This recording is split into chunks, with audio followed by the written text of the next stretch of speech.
नमस्कार दोस्तों। देखिए, रिप्रोडक्टिव हेल्थ का थर्ड पार्ट, इस थर्ड पार्ट में कार्य नीति क्या क्या स्ट्रेटजीज बनाएगी रिप्रोडक्टिव हेल्थ से संबंधित भारत सरकार ने, राज्य सरकार ने, या फिर आप और हम लोगों के द्वारा क्या क्या कार्य नीति तैयार की गई, इस बिंदुओं पर चर्चा की जाएगी। तो विश्व का भारत एक ऐसा देश है जहां पर सबसे पहले मुख्य रूप से रिप्रोडक्टिव हेल्थ से रिलेटेड कार्य नीति तैयार की गई थी कि इसको सिलेबस समाहित किया जाए, सिलेबस के रूप में लिया जाए, सेक्स एजुकेशन शुरुआत किया जाए, फैमिली प्लानिंग की योजना तैयार की गई। कई प्रकार की कार्य नीतियां भारत सरकार ने तैयार की थी। सबसे पहला विश्व का भारत ही एकमात्र ऐसा देश है जहां पर 1951 में परिवार नियोजन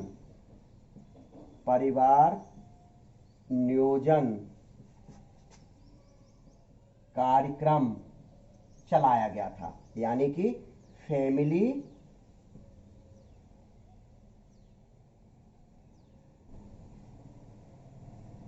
प्लानिंग प्रोग्राम।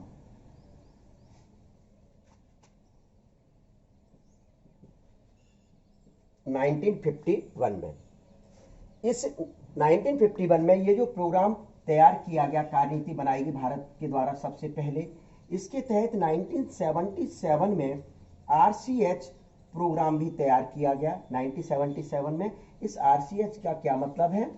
रिप्रोडक्टिव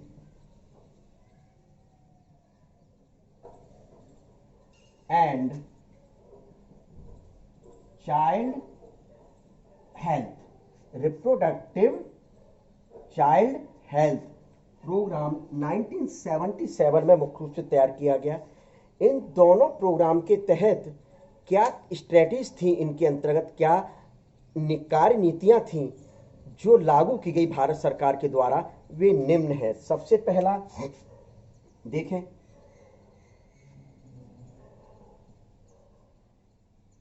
जागरूकता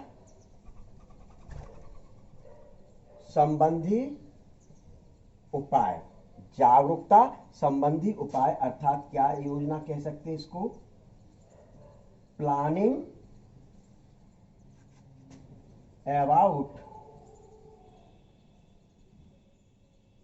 अवेयरनेस।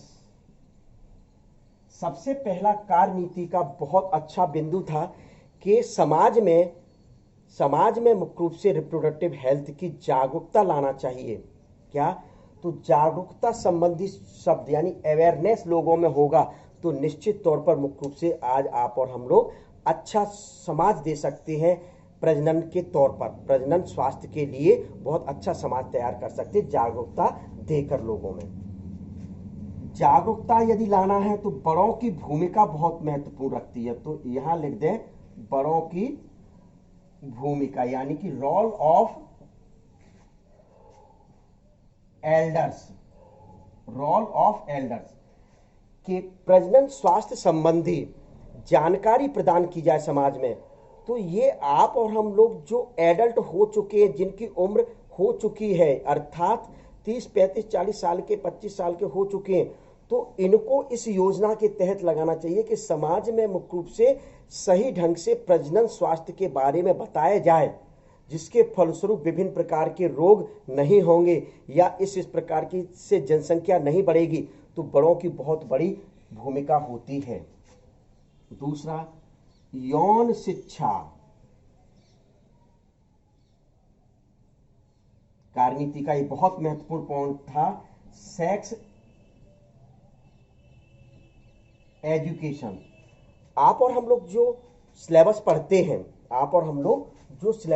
हैं, उस सिलेबस में सेक्स एजुकेशन को निर्धारित करना चाहिए कि ये सेक्स एजुकेशन का जो चैप्टर यदि उस सिलेबस में लेकर आएंगे तो निश्चित तौर पर पढ़ाई के दौरान, यानी 18 वर्ष से पूर्व, एडल्ट होने से पूर्व ही आप और हम लोगों को विभिन्न प्रकार से सेक्स रिलेटेड या रिप्रोडक्टिव सिस्टम रिलेटेड डिसीज के बारे में जानकारी प्राप्त होगी। सेफ सेक्स कैसे किया जाए, जनसंख्या किस प्रकार से वृद्धि नहीं होगी, तो वही क्या होता है? सेक्स एजुकेशन होता है। फिर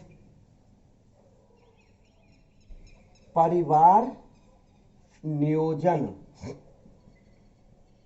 यानी फैमिली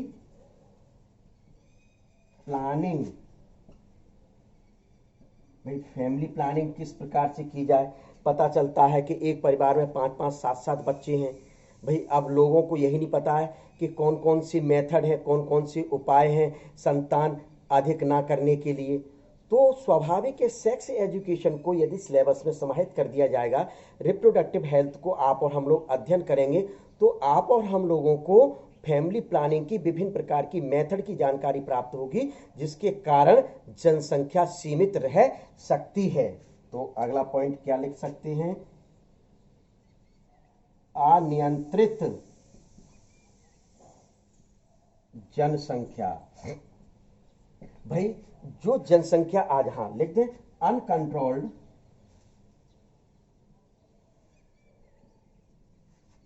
पॉपुलेशन, अनकंट्रोल्ड पॉपुलेशन। भाई रिप्रोडक्टिव हेल्थ की जानकारी नहीं दी गई, सेक्स एजुकेशन चैप्टर में नहीं है, तो उस दौरान क्या होता है कि जनसंख्या की वृद्धि बहुत तीव्र गति से होती चली जा रही। इस वजह से भारत जैसे देश में 134 करोड़ जनसंख्या हो चुकी है। सोचिए, लोगों को खाने को नहीं मिल रहा है, बेरोजगारी बढ़ती चली जा रही, जनसंख्या जो अनियंत्रित होती चली जा रही है। तो आज आप और हम लोग यदि रिप्रोडक्टिव हेल्थ का अध्ययन सही ढंग से करें तो निश्चित तौर पर मुख्य रूप से जनसंख्या को नियंत्रित किया जा सकता है। यह भी कार्यनीति बनाई गई कि जो अनियंत्रित जनसंख्या हो रही है, इस जनसंख्या को किस प्रकार से फैमिली प्लानिंग अपनाकर मुख्य रूप से नियंत्रित कर सकते हैं। फिर सामाजिक कुरीतियां, यह भी एक बहुत सोशल एविल्स। देखिए, अपने समाज में विभिन्न प्रकार की कुरीतियां चलती हैं कि छोटे बच्चों को सेक्स एजुकेशन के बारे में नहीं बताना चाहिए, छोटे बच्चों को रिप्रोडक्टिव ऑर्गन के बारे में नहीं बताना चाहिए, नहीं तो ये हो जाएगा, वह हो जाएगा। विभिन्न प्रकार के मुख्य रूप से धर्म चल रहे हैं, विभिन्न प्रकार की समाज में इस प्रकार की कुरीतियां फैली हुई हैं, तो जिनके कारण आज आप और हम लोग उनको सेक्स ऑर्गन के बारे में नहीं बताते हैं। किस प्रकार से सेक्स ऑर्गन को हाइजीन रखना चाहिए यह भी नहीं बताया जाता। तो इस कारण से मुख्य रूप से विभिन्न प्रकार के रोग उत्पन्न हो रहे हैं। तो इस वजह से 1977 में ये सामाजिक कुरीतियां यानी सोशल एविल्स भी शामिल किया गया कार्यनीति के तहत कि समाज में जागरूकता लाना चाहिए, लोगों को जागरूकता करना चाहिए कि एडल्ट होने से पूर्व ही इनको आप और हम लोगों को रिप्रोडक्टिव सिस्टम, उनके सेक्स ऑर्गन के बारे में बता देना चाहिए। तो इस प्रकार से कई कार्यनीतियां भारत सरकार द्वारा सबसे पहले चलाई गई, तो उन्हीं प्रोग्राम को इन कार्यनीति के तहत रखा गया। RCH reproductive and child health के तहत जो 1977 में शुरू किया गया। तो ये 2 पॉइंट आप ध्यान में रख लीजिए। 1951 में परिवार नियोजन कार्यक्रम चलाया गया था, 1 वर्ड में पूछा जा सकता है। 1977 में RCH प्रोग्राम चलाया गया था, यह भी मुख्य रूप से फिल इन दी ब्लैंक या 1 वर्ड या MCQ में मुख्य रूप से पूछा जा सकता है। तो निश्चित तौर पर बहुत अच्छा पार्ट था।